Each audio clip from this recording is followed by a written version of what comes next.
My daughter's text was short and brutal. Don't come to lunch. My husband doesn't want you there. I stare at the screen, reading it again and again, feeling something inside me crack, and then harden. I had paid for their house, their comfort, their security. In that instant, I realized I was welcome only as long as my wallet was. I didn't argue. I didn't beg. I made a quiet decision that would change everything, and by the next evening, someone would be standing at my door, desperate to undo what they had already set in motion. Before I tell you how it all unfolded, do me a small favor. Support the channel. Share where you're watching from, and stay with me until the end. What happened next still shocks people when they hear it. I'm an old man now. 78 years on this earth gives you a certain clarity, a way of seeing through excuses and smiles that aren't real. But that clarity came late for me, especially when it came to my daughter. After my wife passed away 8 years ago, my daughter, Elaine, became the center of my world. She was all I had left of the life my wife and I built together. I attended every school event, every graduation, every milestone. When she married her husband, Victor, I welcomed him without hesitation. I believed that if I gave them love, support, and stability, it would come back to me in respect. I was wrong. Elaine and Victor struggled at first, or at least that's what they told me. Victor wanted to start a business. Elaine wanted a house in a good neighborhood. They spoke about stress, pressure, and building a future. I listened, and I helped. I paid the down payment on their house. I covered part of their mortgage temporarily. I paid off credit cards that were supposedly choking them. I told myself this was what a father does. You don't keep score when it comes to your child. What I didn't see, or didn't want to see, was how quickly gratitude turned into expectation. The calls changed. Elaine used to call just to talk, to ask how I was feeling, to laugh with me. Slowly, those calls became shorter, more distracted. Victor's voice was always nearby. And somehow, every conversation drifted toward money. Dad, things are tight this month. Dad, the house needs repairs. Dad, Victor's business is about to take off. We just need one more push. I always said yes. I lived simply. I didn't travel much. I didn't spend foolishly. They assumed that meant I didn't have much. I never corrected them. I believe humility mattered more than appearances. Then came the text. It arrived on a Tuesday afternoon while I was sitting at my kitchen table, drinking coffee and reading the paper. Just a buzz. One sentence. No greeting. No explanation. Don't come to lunch. My husband doesn't want you there. At first, I thought it had to be a mistake. Maybe sent in anger. Maybe meant for someone else. I called Elaine immediately. Straight to voicemail. I waited an hour and called again. Nothing. That evening, Victor answered. We just need some family space, he said flatly. I am family, I replied. This is between me and my wife, he said, and the line went dead. I sat there in silence long after the call ended. Not angry yet, just stunned. I replayed everything in my mind, tried to understand when I had gone from father to inconvenience. That night, I barely slept. By morning, something inside me had shifted. Not rage, not sadness. Resolve. I opened my files. I looked at my bank statements. Every transfer, every payment, every temporary help that had quietly become permanent. The total made my chest tighten. I realized something that hurt more than the text itself. They had learned to value my money more than my presence. So I made a decision. I called my bank. I canceled the automatic payments for their mortgage assistance. I froze the credit card I'd given Elaine for emergencies.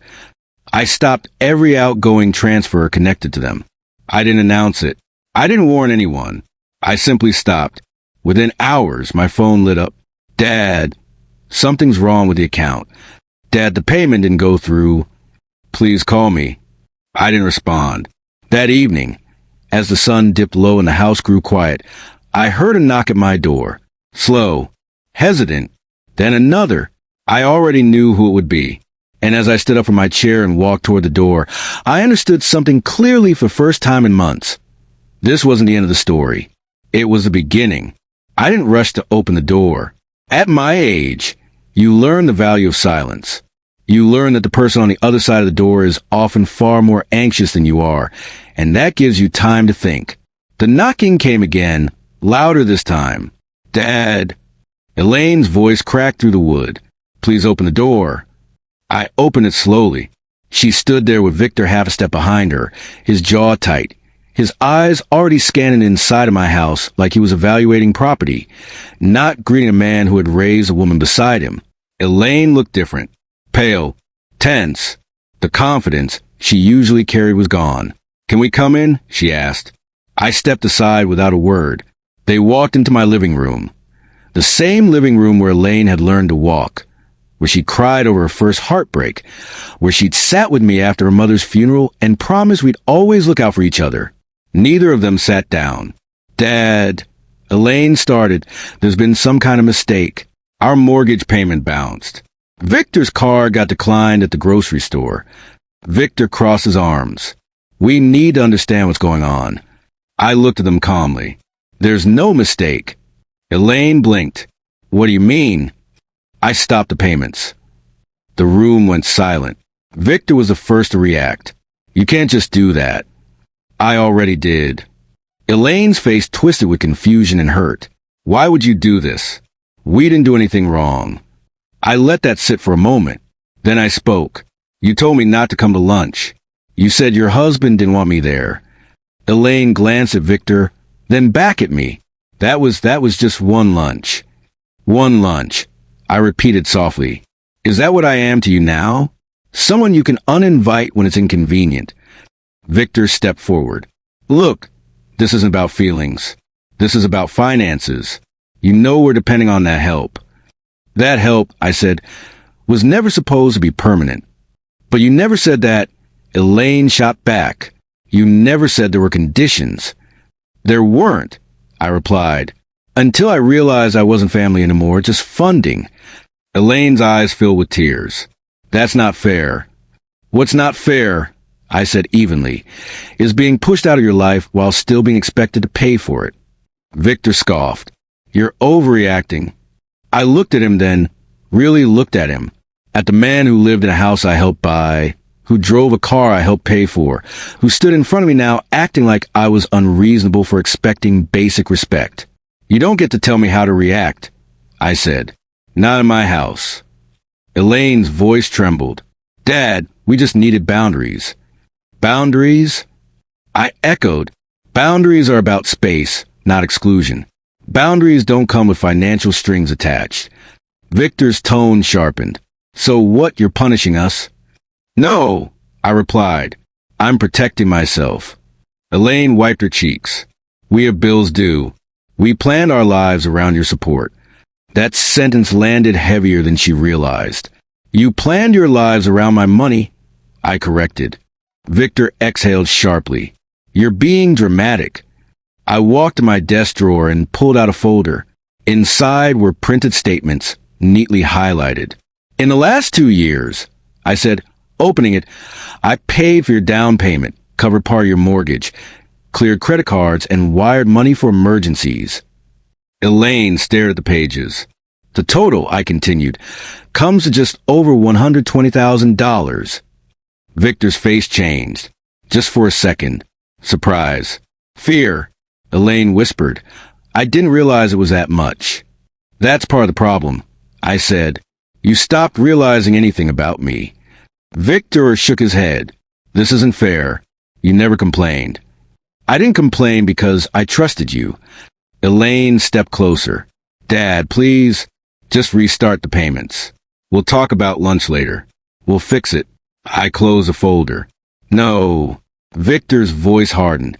Do you know what happens if we miss another payment? I do, I said. And that should have mattered before you decided I wasn't welcome. Elaine looked panicked now. Where is this coming from? It's been coming for months, I replied. I just finally listened. Victor leaned in. You're going to regret this. I met his eyes without flinching. Threats won't work. Elaine gasped. Victor, I'm not threatening, he said quickly. I'm just saying you're alone. We're your family. That one hurt more than I expected. I may live alone, I I said quietly, but I'm not desperate. And family doesn't discard you when you're inconvenient. Elaine broke down then, crying openly. I never meant for it to go this far. I believed she believed that. But belief doesn't undo damage. You should go, I said gently. Elaine looked stunned. You're asking us to leave? Yes. Victor muttered something under his breath, grabbed Elaine's arm, and pulled her toward the door. She looked back at me once, eyes full of confusion and fear. Dad, she said softly, we need you. I nodded. I know, but you don't get to need my money while rejecting me. They left without another word. When the door closed, I stood there for a long time, staring at the handle. My hands were shaking, not from fear, but from grief. I sat down heavily in my chair. For the first time, I allowed myself to admit the truth I'd been avoiding. My daughter had chosen comfort over conscience, and her husband had encouraged it. That night, I made another decision. This wasn't just about stopping payments. It was about protecting what little dignity I had left. The next morning, I called my lawyer, and that call would set off a chain of events Elaine and Victor never saw coming. Events that would end with someone standing on my doorstep again. Not with demands this time, but with nowhere else to go. I slept poorly that night. Not because I doubted my decision, but because memories don't turn off just because your heart hardens. Every creak in the house reminded me of years that felt suddenly distant. Elaine as a teenager stomping up the stairs after an argument. Her laughter echoing through the kitchen. Her voice calling me Dad when the world still felt safe. By morning, I was exhausted but clear-headed. At 9 sharp, I sat across from my attorney, Harold Kinsley, a man I'd known for over 3 decades. He'd handled my estate since my wife passed, and when he looked at me over his glasses, I could tell he already sensed this wasn't a casual visit. You sound different on the phone, he said. What's going on? I slid the folder across his desk. He opened it slowly, scanning the highlighted numbers, the bank statements, the canceled transfers. This is substantial, he said quietly. That's not even all of it. I replied. That's just what I tracked easily. Harold leaned back. Tell me everything. From the beginning. So I did. The text. The exclusion. The confrontation. Victor's tone. Elaine's tears. The way they spoke about my money as if it were already theirs. When I finished, Harold didn't speak for a long moment. Do you believe your daughter is being manipulated? He finally asked. I considered it carefully. I believe she allowed herself to be. He nodded. That matters. Then he said something that stayed with me. Financial dependence changes relationships. When people start budgeting around money that isn't guaranteed, they stop seeing it as help and start seeing it as entitlement. What I need to do, I asked. First, he said, tapping the folder, we protect you. Completely. He outlined it methodically. A revised will. A trust that locked down my assets. Removing Elaine as a beneficiary for now. Not as punishment, but as protection. Appointing a neutral executor. Restricting access to accounts. And if they push? I asked. If they push, he said calmly, we document everything. I left his office feeling steadier than I had in weeks. But word travels faster than reason. That afternoon, my phone rang. Elaine. I let it go to voicemail. Then another call. Victor this time. Then a text. Elaine. Dad, please answer. This is getting serious. Victor. You're forcing us into a corner. I didn't respond. By evening, the messages changed tone. Elaine, we might lose the house. Victor. If this happens, it's on you. That one made me laugh. Not because it was funny, but because it was revealing. That night, there was another knock at my door. I didn't open it right away. Dad, Elaine called out again. Please. I opened the door, but didn't invite them in. Elaine looked exhausted. Victor looked angry. You need to fix this, Victor said immediately. I raised a hand. You don't get to make demands here. Elaine stepped forward. Dad, Harold called our bank. Did you change your will? I updated my affairs. I said, that's my right. Victor's face darkened. You're cutting us out. No, I corrected. I'm stepping back. Elaine's voice cracked. We're your family. Then start acting like it. I replied. Victor laughed sharply. You think this is about respect? This is about survival. I looked at him steadily. Then you should have planned better. He took a step toward me, jaw clenched. You're enjoying this. No, I said softly. I'm grieving. That seemed to catch Elaine off guard. I lost my wife, I continued. Then I slowly lost my daughter. Not because she moved away, but because she stopped seeing me as a person. Elaine burst into tears. I didn't mean for that to happen. I believe you, I said, but intent doesn't erase impact. Victor scoffed. So what now? You just abandon us. I shook my head. I'm not abandoning anyone. I'm refusing to be used. Elaine reached for my hand. I let her take it. Dad, she whispered, what do you want from us? I thought about that carefully. I want honesty, I said. I want respect. And I want a relationship that exists even when money doesn't. Victor snorted. That's unrealistic. That, I replied, is exactly the problem. They left again, this time without shouting. 2 days passed. Then 3. Then my neighbor knocked.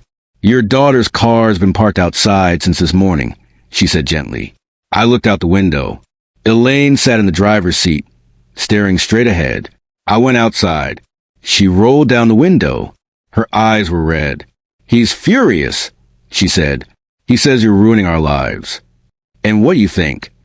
I asked. She hesitated. I think I let things get out of hand.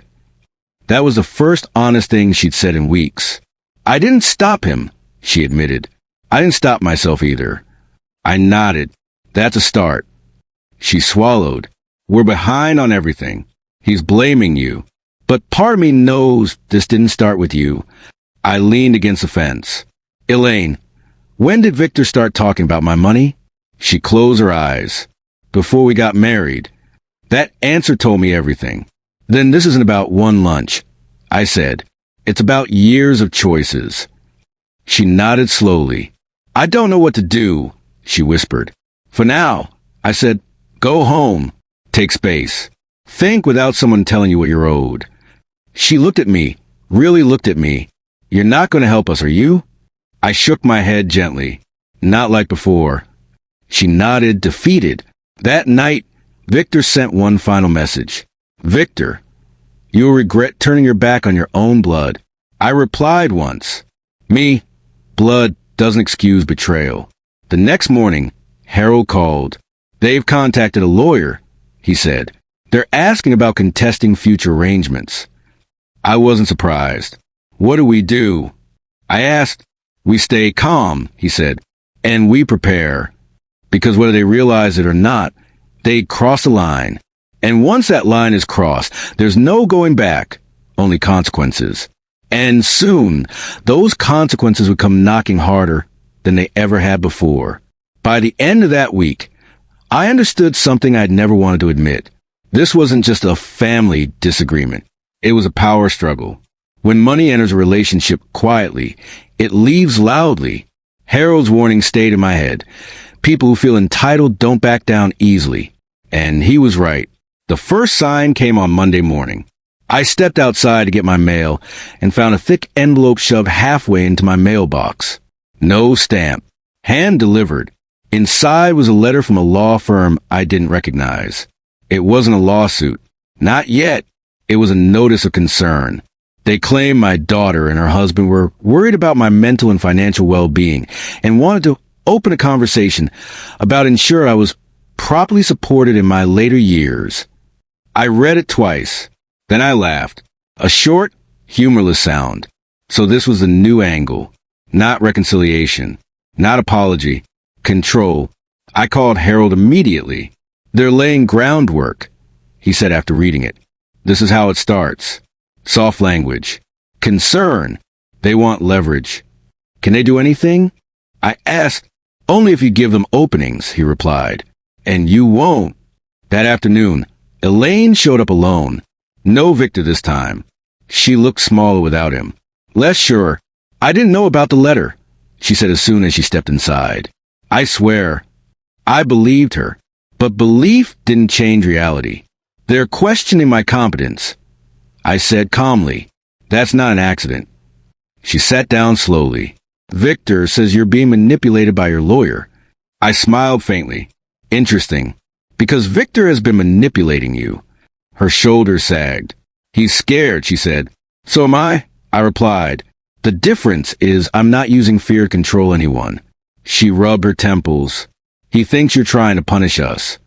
"I'm trying to protect myself." Silence filled the room. Then she said something that surprised me. "He wants me to convince you to sell the house." I looked at her. "There it is," I said quietly. "He says it's too big for you," she rushed. "That it's dangerous. That you could fall. That assisted living would be safer. And where would the money go?" I asked. She didn't answer. "Elaine," I pressed gently. Her voice dropped to a whisper. "He says we'd reinvest it. Together." Together. The same word he used every time my money came up. I leaned back in my chair. "Let me ask you something," I said. "If I had no money, would you still be worried about my safety?" Her silence was answer enough. That night, something changed. Not dramatically. Quietly. I stopped waiting for them to come to their senses. I started preparing for escalation.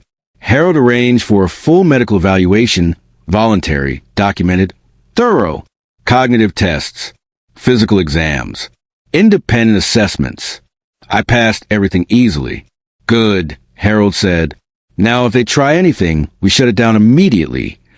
2 days later, the next move came. Adult Protective Services. A woman named Karen showed up at my door with a clipboard and a neutral smile.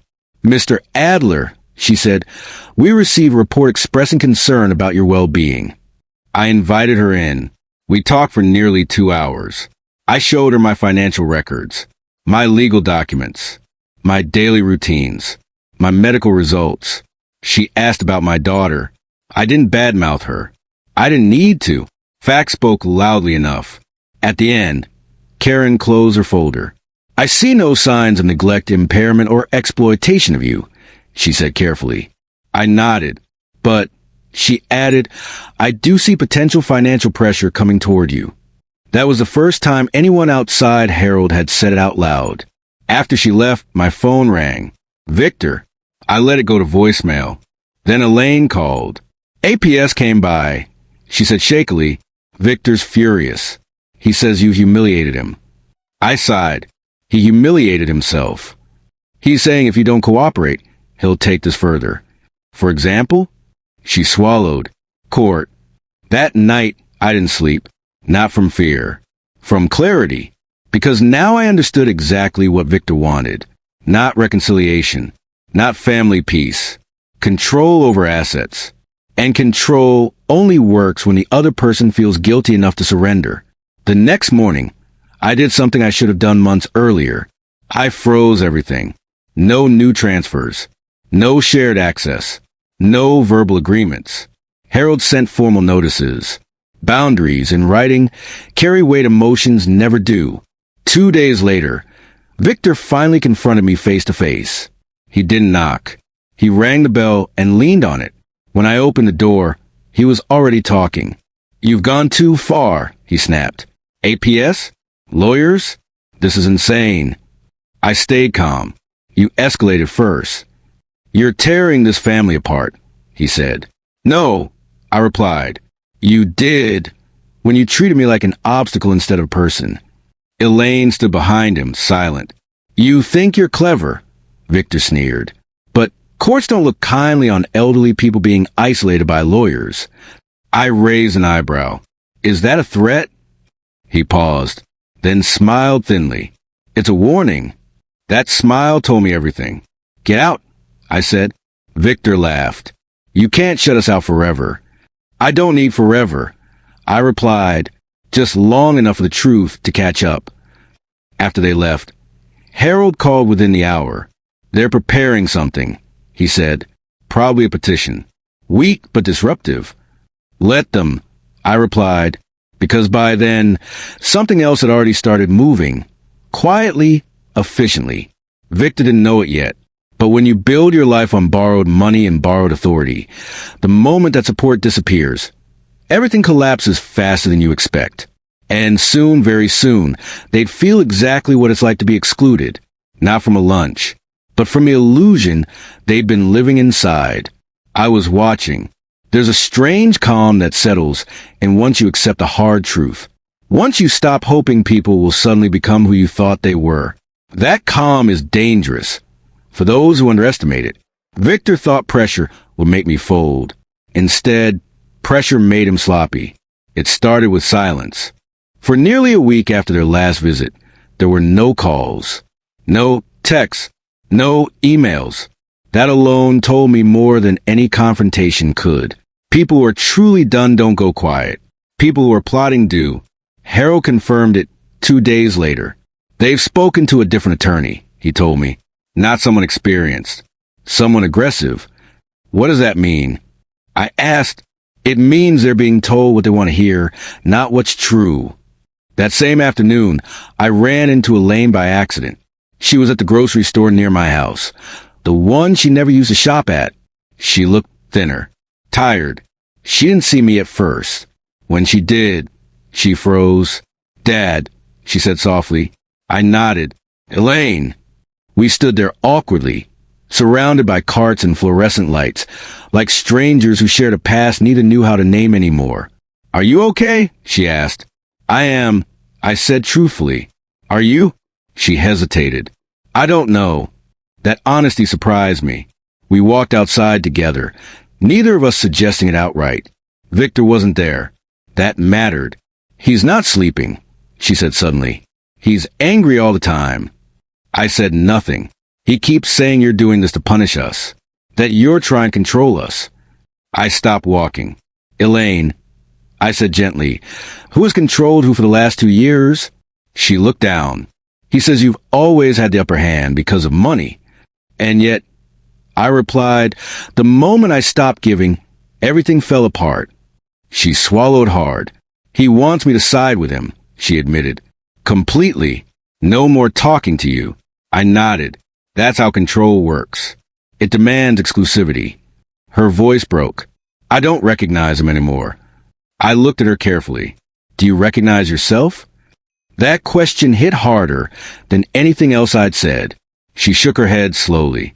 "I don't," she whispered. That night, Victor made his next move. Not against me, against Elaine. She called me just after midnight, her voice shaking. "He locked me out of our joint account," she said. "I can't access anything." I closed my eyes. "He says it's temporary," she continued, "that it's for household stability." Household stability. The same phrase he'd used with me. I told her calmly, "You need your own lawyer." She hesitated. "He'll see that as betrayal." "So, did you," I said quietly, "when he told you not to invite me to lunch?" Silence. Then, "Can I come over tomorrow?" "Yes," I said. "You can." Victor showed up too, uninvited. They arrived together, but they weren't united. Victor walked ahead, confident, rehearsed. Elaine followed slowly, arms folded, eyes guarded. "We're here to resolve this," Victor announced, stepping inside as if he still belonged there. I didn't offer him a seat. "You're here because you're scared," I said. He laughed sharply. "Hardly." "Your cards are maxed," I continued calmly. The mortgage company called. The bank flagged unusual activity. And Elaine doesn't have access to her own money. Elaine turned toward him. "You said the account was frozen." Victor snapped. "I said I was handling it." I looked at Elaine. "This is what handling looks like." Victor's face darkened. "You've poisoned her against me." "No," I replied. "I stopped poisoning myself for you." He stepped closer. "You think you've won?" "I think," I said evenly, "that you underestimated how much patience looks like weakness." Elaine spoke then, quiet but firm. "Why did you file that report?" she asked him. Victor froze. "What report?" "The one to Adult Protective Services," she said. "I know it was you." His eyes flicked to me, then back to her. "I did it to protect us," he snapped. "He's unstable. He's hoarding resources while we drown. I passed every evaluation, I said calmly. Elaine shook her head. You lied to me. Victor's control slipped in real time.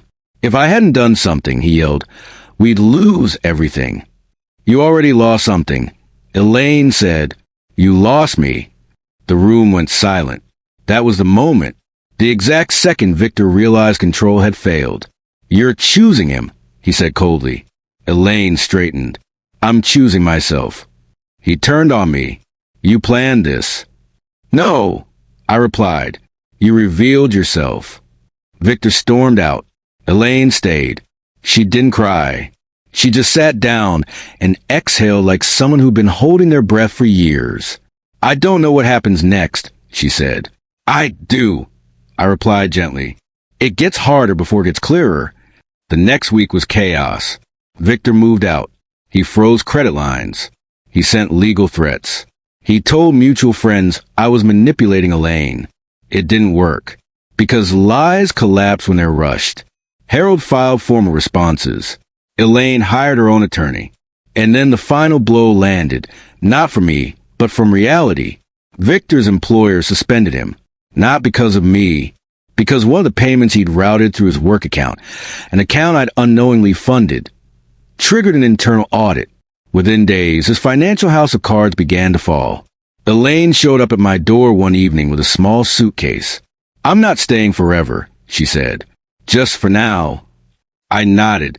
That's fine. As she walked inside, she stopped and looked at me. I didn't lose you, she said quietly. Did I? I shook my head. No, but things won't go back to how they were. She nodded. I know.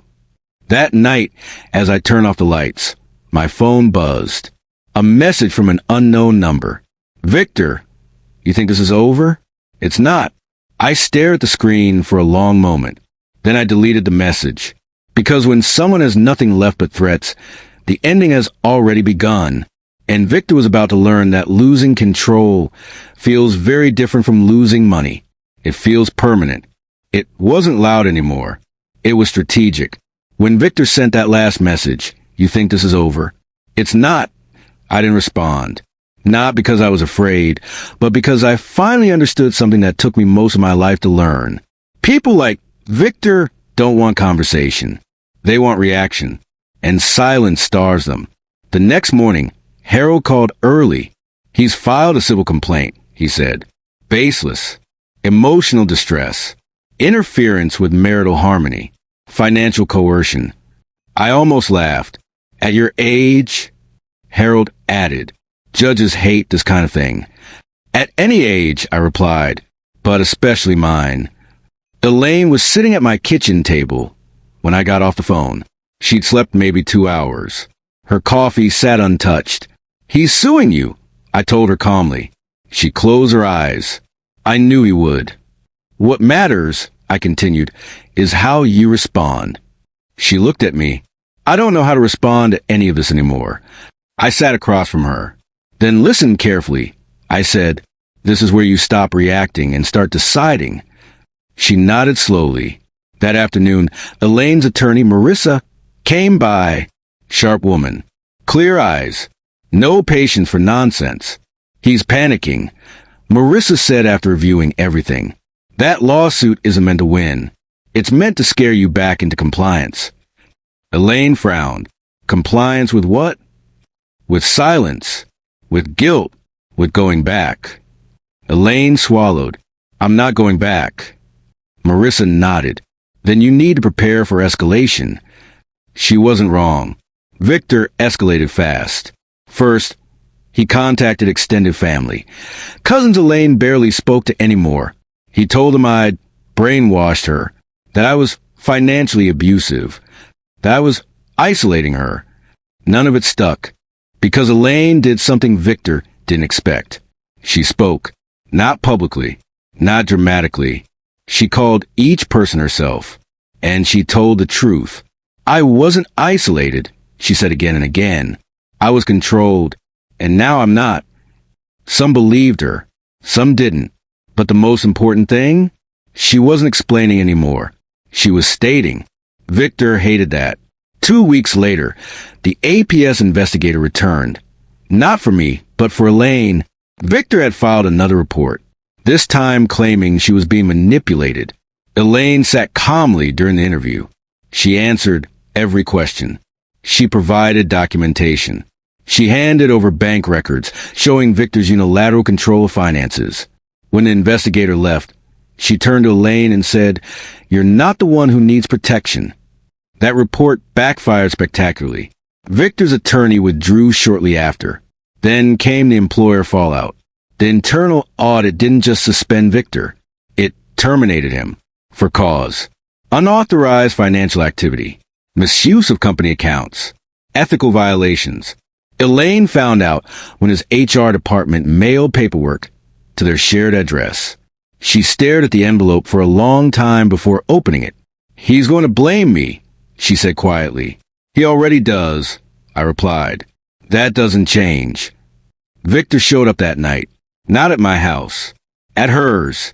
She went with Marissa and a police escort to collect personal belongings. Victor wasn't angry anymore. He was desperate. "I gave you everything," he said, voice shaking. "I built us a life." "You built control," Elaine replied, and called it love. He reached for her hand. She stepped back. "I just need time," he pleaded. "Your father poisoned you against me." She looked at him steadily. "No," she said. "You expose yourself." He just stopped paying for privilege. Victor's face collapsed. That was the last time she saw him, without lawyers present. The lawsuit went nowhere. Dismissed within a month. The judge didn't mince words. This court will not be used as leverage in personal financial disputes masquerading as emotional harm. Victor lost credibility. And once credibility goes, everything follows. Elaine filed for legal separation. Victor contested. Elaine didn't flinch. Discovery was brutal. Every transaction came out. Every manipulation. Every lie disguised as planning. Victor's pattern was undeniable. Control through dependency. Threats disguised as concern. Fear sold as responsibility. The judge saw it clearly. Temporary orders were issued. Victor lost access to shared funds. Elaine gained sole control of her accounts. A no-contact provision was added. When Elaine walked out of the courthouse that day, she didn't smile. She breathed. That night, she sat across from me on the porch. "I feel guilty," she admitted. "For what?" "For not seeing it sooner. For letting him talk me into that text. For hurting you." I shook my head. "You didn't hurt me. You woke me up." She looked at me, surprised. "If you hadn't sent that text," I continued, "I might still be paying for my own erasure."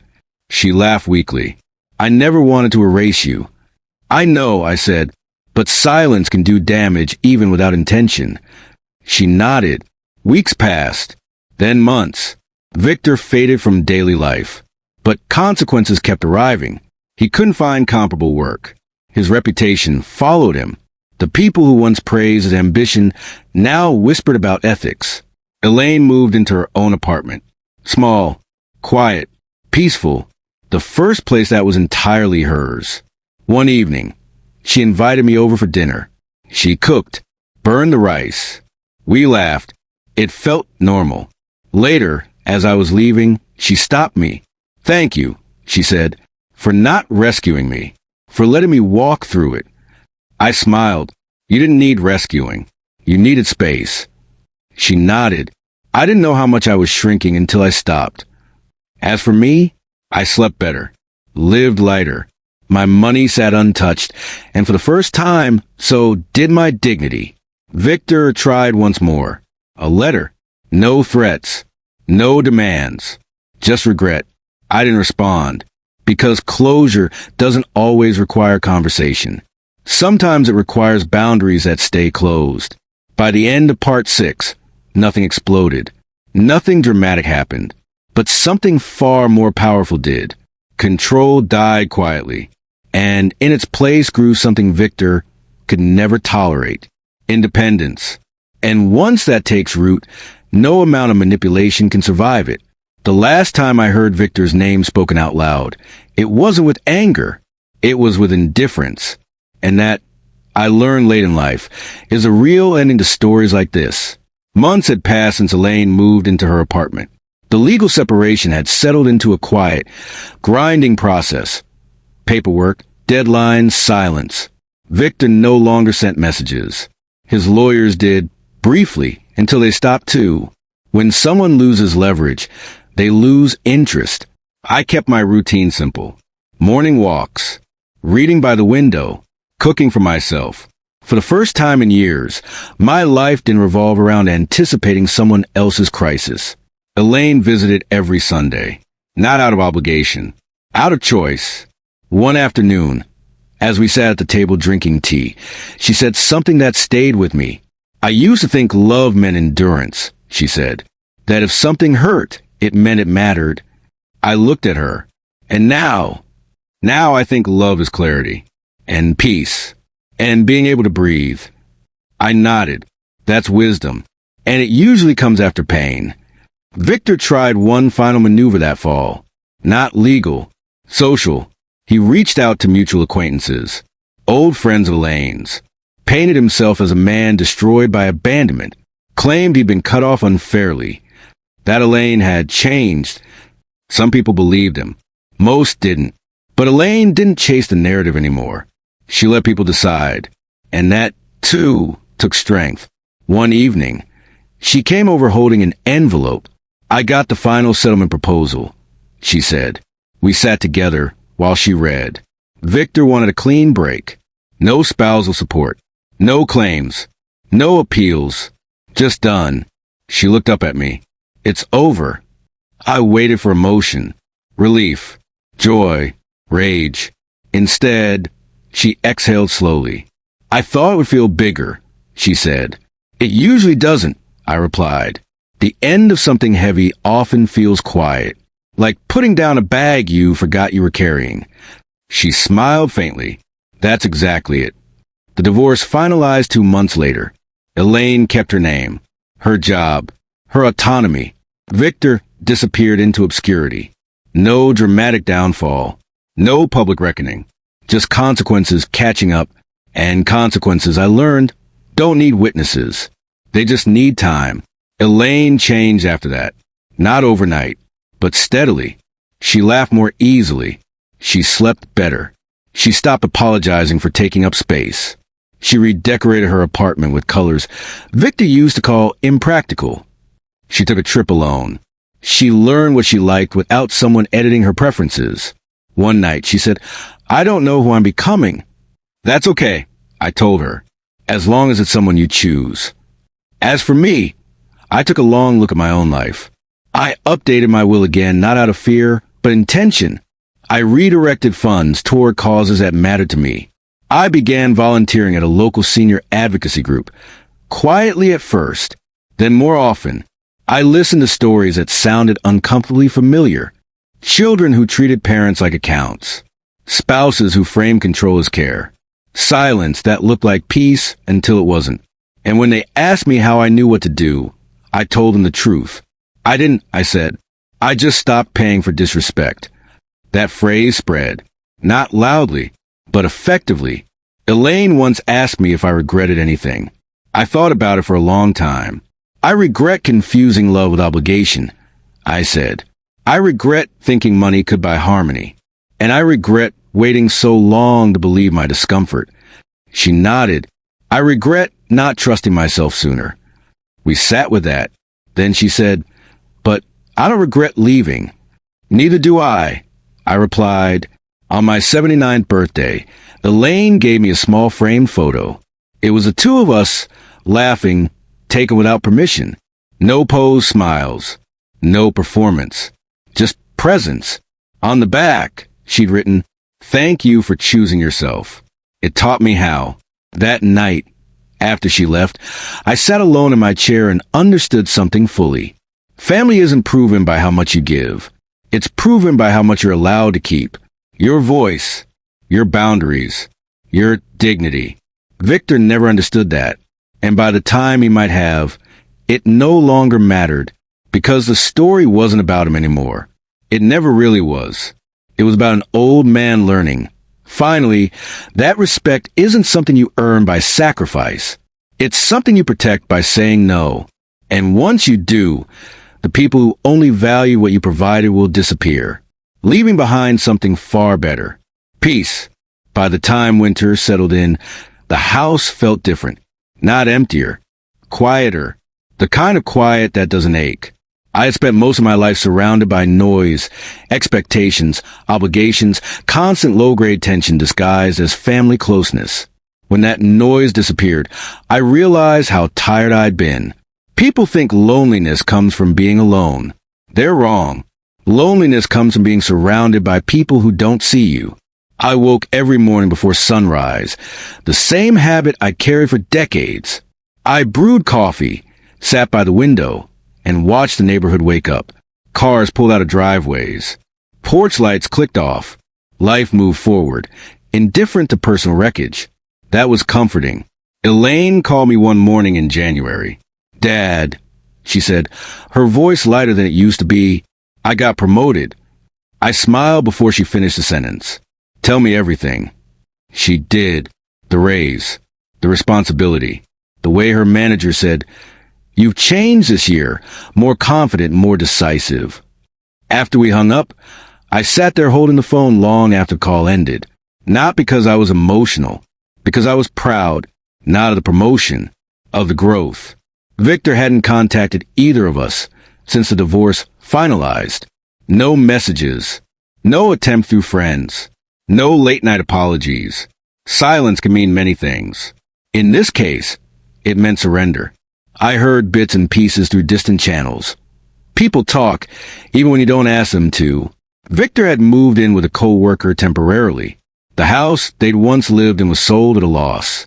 His lifestyle shrank quickly once my support vanished. No more private clubs. No more upgrades. No more borrowed confidence. I didn't celebrate that. But I didn't mourn it either. Consequences are not cruelty. They're balance. One afternoon, a letter arrived in the mail. No return address. Inside was a single page, folded twice. I didn't know how to fix things without money involved. I guess that says everything. V. I stared at it for a long time. Then I placed it in a drawer and closed it. Some realizations arrived too late to matter. By spring, Elaine had fully settled into herself. She hosted dinners, not formal ones, not performative, just friends, mismatched plates, laughter spilling into the evening. I watched her from a kitchen doorway one night, laughing freely, no tension in her shoulders, no careful monitoring of someone else's mood. That's when I understood something deeply.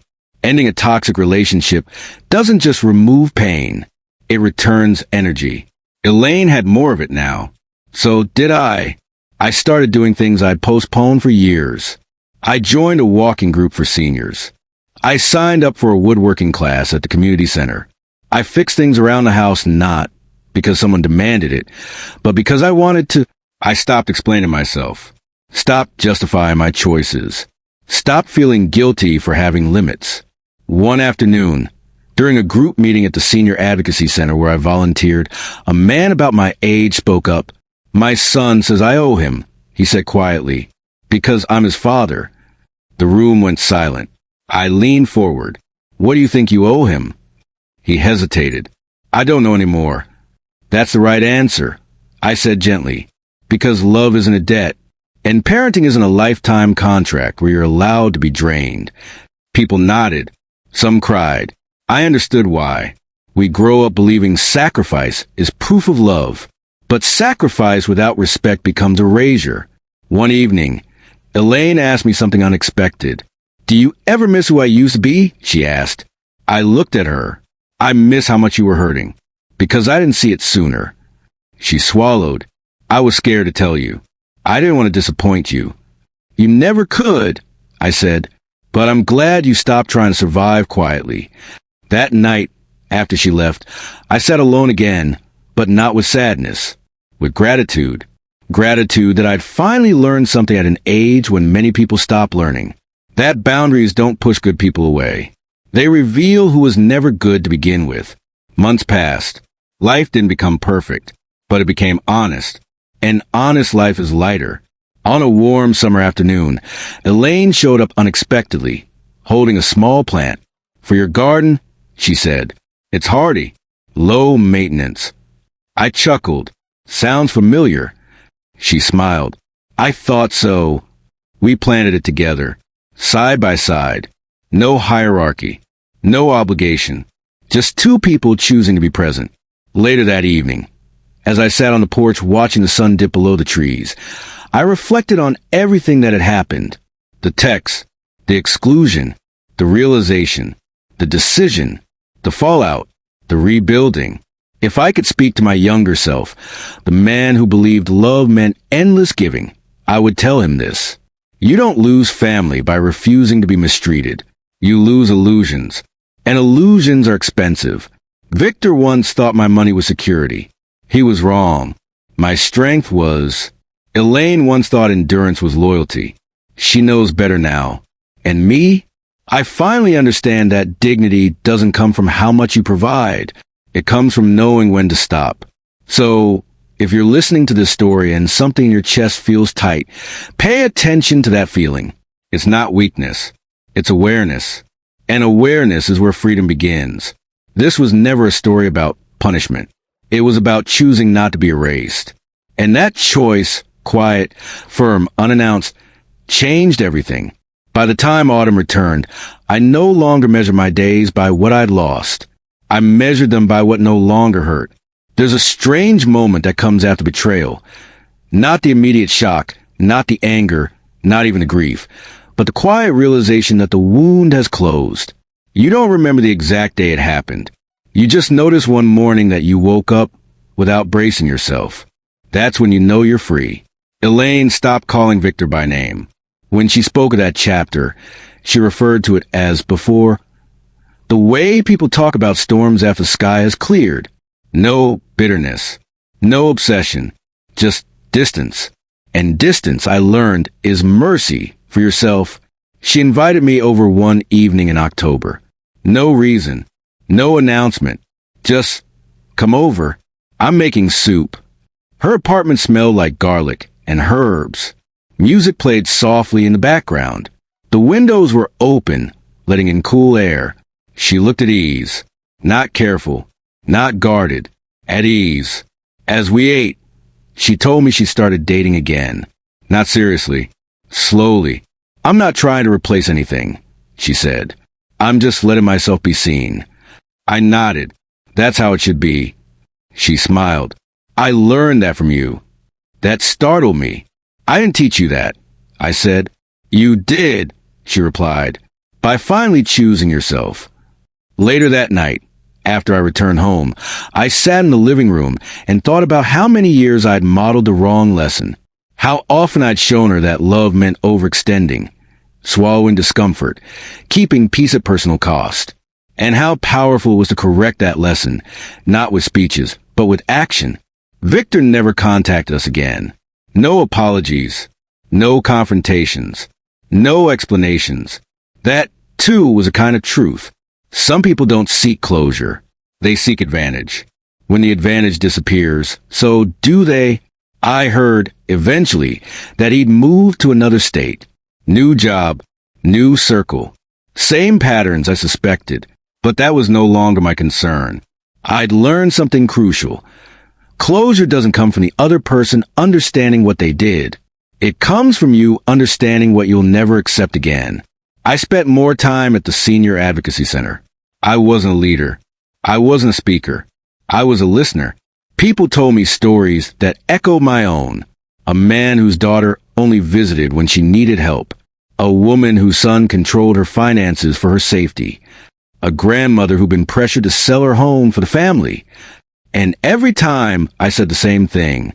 You are not selfish for protecting yourself. Some cried. Some resisted. Some weren't ready. But seeds were planted.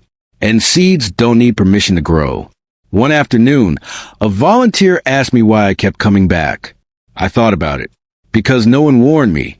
I said, and maybe I could be that warning for someone else. At home, I changed things slowly. I sold off items I kept out of guilt rather than desire. I rearranged rooms. I turned my late wife's old study into a place where I wrote letters, reflections, notes I never sent. Not because I planned to publish anything, but because telling the truth to yourself matters, even when no one else reads it. Elaine visited less frequently, not because we were distant, but because she was living, and that was the best outcome I could imagine. When she did visit, our conversations weren't about the past. They were about ideas, trips, books, possibilities. One afternoon, she asked me something quietly. Do you think people like Victor ever change? I thought carefully. People change when the cost of staying the same becomes unbearable, I said. For some, it never does. She nodded. I'm glad I didn't stay long enough to find out. So am I? On my 80th birthday, I didn't throw a party. I took a walk. Alone, not out of loneliness, out of appreciation. The air was crisp. Leaves crunched beneath my shoes. Children laughed somewhere nearby. Life was happening. And for the first time in a long time, I wasn't observing it from the outside. I was part of it. That evening, Elaine came by with a small cake. Just the two of us. No speeches. No heavy emotions. She hugged me before leaving and said, "Thank you for not disappearing." I knew what she meant, and I knew how close I'd come. When people treat you like an obligation, it's easy to fade quietly, to shrink, to comply, to convince yourself it's easier. But ease is not peace, and silence is not harmony. If there's one thing I wish I'd understood earlier, it's this. You don't keep relationships by tolerating disrespect. You keep them by demanding honesty. And sometimes, the relationships that survive are the ones you never expected. My life now is smaller, but it's truer. No one checks my bank balance. No one measures my usefulness. No one texts me to stay away. And if they ever did again, I'd know exactly what to do. Because I finally understand that love doesn't exile you. It includes you. And anyone who needs you gone to feel comfortable never wanted you. Only what you provided. That truth came late, but it came in time. And it changed everything. If this story resonated with you, take a moment to support the channel. Subscribe, like the video, and share where you're watching from in the comments. Your support helps these real stories reach people who may be going through the same thing and reminds them they're not alone.